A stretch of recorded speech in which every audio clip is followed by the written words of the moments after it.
9th class के प्यारे बच्चों, अब हम पेज 140 पर आ गए हैं। पाठ 9 है बल तथा गति के नियम।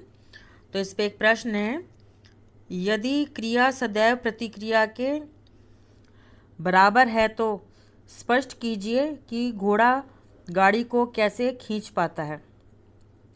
तो बेटा आपको पता ही है, घोड़ा जो है गाड़ी को चलाता है। तो जैसे हमने क्लास में प्रयोग किया था, हम पहले ज़मीन को धक्का देते हैं तब हम आगे बढ़ते हैं। ठीक है बेटा, तो ज़मीन को धक्का देते यानी कि ज़मीन पे बल लगाते हैं हम। तो गति का तीसरा नियम तो ये कहता है कि क्रिया प्रतिक्रिया बराबर होती है। तो हमें इसी नियम का इस्तेमाल करते हुए इसका उत्तर लिखना। मैंने लिखा है कि न्यूटन की गति का तीसरा नियम कहता है क्रिया व प्रतिक्रिया बराबर होती है। तो जब घोड़ा गाड़ी को आगे खींचता है तो उतना ही बल वह पृथ्वी यानी ज़मीन को पीछे धकेलने में लगाता है। और तीसरे नियम के अनुसार, जैसा कि हमने ऊपर बताया है, फिर ज़मीन घोड़े को आगे की दिशा में धक्का मारती है और घोड़ा जो है गाड़ी खींच पाता है। तो यही उत्तर लिखना है बेटा आपने। फिर यहाँ पे दूसरा प्रश्न आता है, एक अग्निशामक कर्मचारी को तीव्र गति से बहुतायत मात्रा में सॉरी बच्चों, पानी फेंकने वाली रबड़ की नली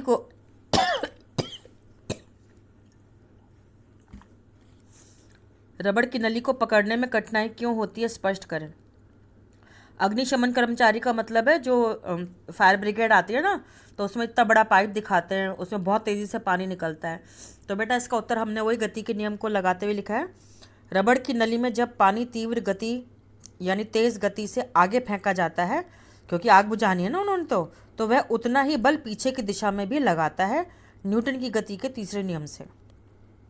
परंतु जड़त्व के नियम के अनुसार बल तो पाइप पर लग रहा है ना, इसलिए कर्मचारी को पाइप पकड़ने में कठिनाई होती है। तो पाइप गति कर रहा है तो कर्मचारी तो अपनी जगह रुका खड़ा है, तो कोशिश करता है, लेकिन बल तो पाइप में लगा हुआ है, पानी पीछे की ओर धक्का मार रहा है आगे निकलने के लिए।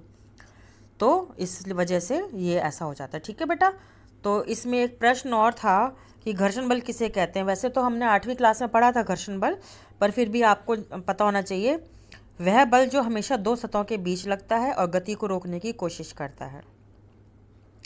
जैसे कि जब हम चलते हैं तो हमारी चप्पल व सड़क के बीच घर्षण बल है तो हम चल पाते हैं, परंतु बड़ी बड़ी रोड़ी पत्थर अगर पड़ी हों सड़क पर तो हम नहीं चल पाते, क्योंकि घर्षण बल बढ़ जाता है। तो रोड़ी पत्थर जो है वो घर्षण बल, जितना खुरदरापन बढ़ेगा घर्षण बल बढ़ेगा और हमें चलने में परेशानी करेगा।